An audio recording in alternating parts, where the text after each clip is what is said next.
Los datos reales hoy día, que lo han estado hablando, es un partido de gobierno fragmentado, en por lo menos 3 corrientes, ¿no? O sea, las figuras de Eduardo del Castillo, Andrónico o pues Eva Copa, están dividiendo el voto del MAS, izquierda, claro. de la izquierda, del bloque. Y por el otro lado es más o menos igual. ¿Qué va a pasar en el Parlamento? Sí, pues se va a reflejar esa fragmentación social que estamos viviendo, esa fragmentación política previa. Pero el otro dato importante que hay que empezar a socializar es que estamos en el umbral de que por primera vez los bolivianos para una elección nacional vayamos a una segunda vuelta. Sí, por primera vez en la historia. Por primera vez. Sí, ahí está la Segundo, posibilidad. que también la población tiene que entender que es en la primera vuelta electoral, cuando están los 10 binomios, digamos, en competencia, es que se va a conformar la Cámara de Senadores y la Cámara de Diputados. Y que la segunda vuelta electoral solo va a servir para definir quién es el presidente y el vicepresidente de Bolivia. El cierre de inscripciones de alianzas y partidos políticos ha dejado un panorama de incertidumbre para las elecciones del 17 de agosto. Tanto la izquierda como la derecha en nuestro país se fragmentaron en diferentes fórmulas que pugnarán por el voto de los bolivianos, generando nuevas alternativas en el electorado. Existen 10 frentes registrados junto a sus binomios, donde se ve por primera vez en más de 20 años un bloque popular de izquierda fragmentado en por lo menos 5 frentes. El panorama es muy similar en la derecha, que pese a los intentos por conformar un bloque de unidad, primaron los intereses personales para ir a esta contienda electoral, cada uno por separado. Para el experto en conflictos y analista político Gregorio Lanza, la fragmentación y la incertidumbre serán los principales componentes en estas elecciones, que corren el riesgo de suspenderse debido a esta profunda crisis de división por la que atravesamos. Y en ese escenario, la dispersión parece la tónica del momento. Perfecto. 21 horas con 8 minutos. Contamos con el análisis de Carlos Cordero para esta noche para hablar de la coyuntura política del país. Carlos, buenas noches. ¿Cómo estás? Buenas noches, Jorge Luis. Querido Carlos, ¿cómo estás? Buenas noches. Un verdadero gusto estar con ustedes. Muchísimas gracias.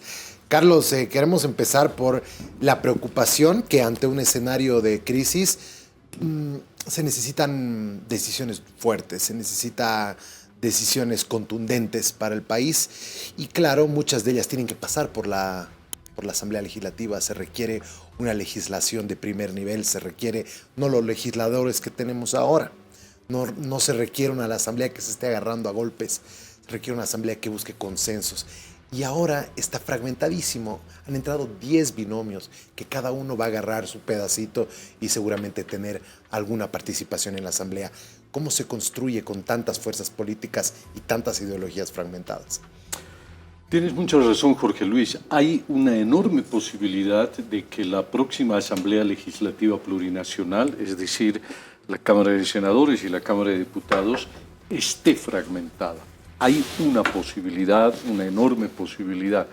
Sin embargo, también hay que ver que el sistema electoral boliviano tiene un efecto reductor del número de candidatos, número de partidos, y esto se ha visto en anteriores procesos electorales, ¿no? El Senado va a ser muy difícil que vayan a entrar más de 3 fuerzas políticas. 4, exagerando y de verdad. Claro, se requiere más votación para elegir senadores, ¿no? ¿No? Y en la Cámara de Diputados es cierto, es posible que haya una fragmentación. Veámosle el lado positivo. Es el reflejo de un poquito del país que no está necesario, está polarizado entre la izquierda y la derecha, entre el bloque de izquierda popular y lo que se denomina la derecha, digamos, ¿no?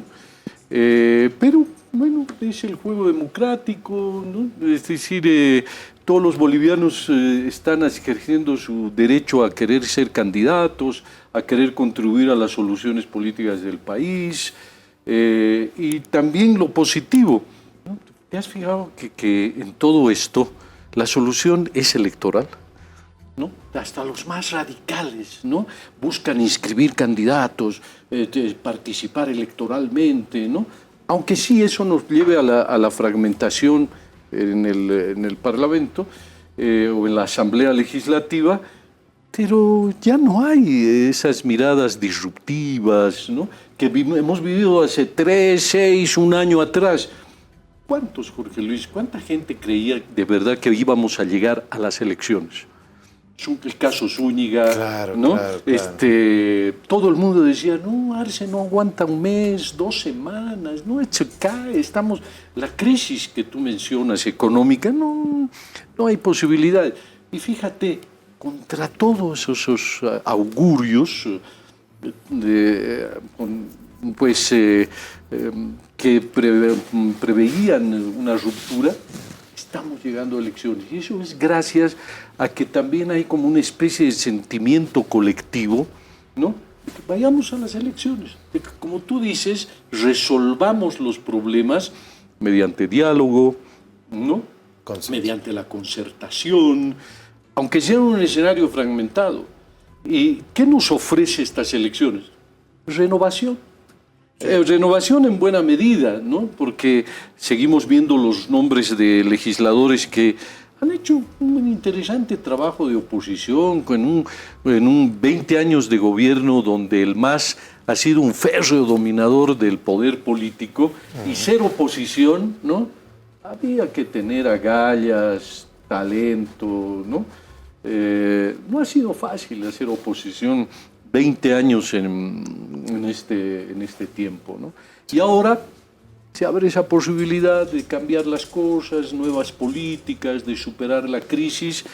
No estoy diciendo que las elecciones o el próximo gobierno tiene, ¿no?, la solución mágica para los problemas, pero es un buen comienzo, ¿no? Sí. Primero, que todos preservemos la democracia, la participación, la pluralidad y que construyamos concertación para resolver los problemas profundos del país. Claro, quizás por eso, como nos decían en esta semana, ¿no, Jorge Luis?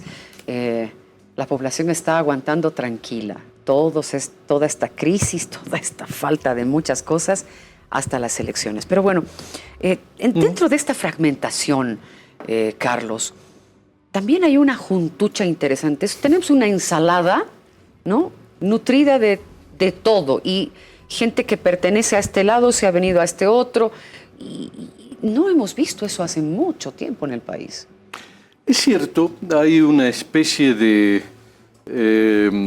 fragilidad o volatilidad, como se utiliza en la jerga política académica, en la lealtad de los individuos con las organizaciones políticas. Y eso forma parte de una larga crisis que están viviendo los partidos políticos, ¿no?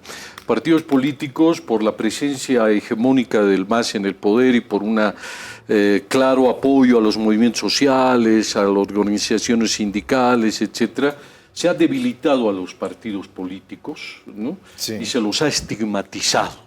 Sí, todavía se los sigue estigmatizando, ¿no? Y mucho más a los partidos de derecha o al sistema de partidos tradicional, ADN, MIR, MNR, etcétera, ¿no? Y creo que las elecciones lo que nos van a dar va a ser una nueva institucionalidad, nuevas personas, ojalá que tengan nuevas actitudes, nuevos comportamientos, nuevas políticas, nuevas formas de hacer. ¿Tú ves la posibilidad de que, digamos, sale Andrónico Rodríguez y la derecha no le impida gobernar, o si sale la derecha, ya sea Tuto, Samuel, Dun, etcétera, la izquierda le impida gobernar? ¿Tú ves ese escenario que creo que le preocupa mucho a la gente? Es inevitable porque así está el país depolarizado. Los datos reales hoy día, que lo han estado hablando, es un partido de gobierno fragmentado, en por lo menos 3 corrientes, ¿no? O sea, las figuras de Eduardo del Castillo, Andrónico o pues Eva Copa, están dividiendo el voto de la izquierda, claro, de la izquierda, del bloque. Y por el otro lado es más o menos igual. ¿Qué va a pasar en el Parlamento? Sí, pues se va a reflejar esa fragmentación social que estamos viviendo, esa fragmentación política previa. Pero el otro dato importante que hay que empezar a socializar es que estamos en el umbral de que por primera vez los bolivianos para una elección nacional vayamos a una segunda vuelta. Sí, por primera vez en la Exactamente, historia. Por primera vez. Sí, ahí está la Segundo, posibilidad. que también la población tiene que entender que es en la primera vuelta electoral, cuando están los 10 binomios, digamos, en competencia, es que se va a conformar la Cámara de Senadores y la Cámara de Diputados. Y que la segunda vuelta electoral solo va a servir para definir quién es el presidente y el vicepresidente de Bolivia, ¿no? Sí. Y entonces, por eso es que el escenario de la Asamblea Legislativa es bastante probable de que sea fragmentado y que tengamos un gobierno débil, o sea, un gobierno, digamos, un ejecutivo que no tenga una mayoría en el legislativo y que dependa de los acuerdos políticos. Fíjate que también en estos últimos 20 años se ha estigmatizado la política de acuerdos. Se ha cuestionado con teoría. Como si estuviera mal, ¿no? Como si estuviera mal, exactamente, ¿no? La democracia pactada, ¿no? Eso era malo, la democracia es pactada. verdad, claro. O sea, lo que aquí tenía que haber un gobierno fuerte, claro, mientras el MAS estaba en el poder. Y ahora que vamos a tener una asamblea fragmentada, Obligados. están obligados al diálogo y a la concertación. Es decir, volver a una democracia de acuerdos, por favor, entre diferentes, entre miradas diferentes, en función de pues, objetivos comunes. Carlos, ¿y qué papel va a jugar Evo Morales en esta historia? Por lo que estoy viendo, Evo Morales se va a convertir en los próximos 5 años en el líder de la oposición política. Porque Evo Morales es un hombre que refleja, que transmite personalismo, una visión absolutamente... es su mirada contra el mundo, ¿no? Y como hoy el escenario está fragmentado y Evo Morales posiblemente no sea habilitado en este proceso electoral, pero ya desde ahora se está convirtiendo en el crítico del proceso, ¿no? Estas elecciones están amañadas, me están excluyendo, hay una conspiración en contra mía. Y eso lo está posicionando como nuevamente un líder, ¿no? Opositor. Yo creo que está Evo Morales comenzando a reconstruirse ante la posibilidad de ser candidato dentro de 5 años y convertirse en eso, ¿no? Porque Evo Morales es un político, como antes se decía, esos políticos de raza, ¿no? Que nunca renuncian a la política, que quieren seguir protagonizando la política. Pero en 5 años tampoco podría participar, o sea, por lo menos por lo que dice la ley, ¿no ve? Por eso, o sea, tienes toda la razón, así es el escenario hoy, pero en 5 años algunas cosas podrían cambiar, ¿no? Es decir, todo depende del próximo gobierno, todo depende de quién es, ¿no? Quiénes sean los legisladores, en fin.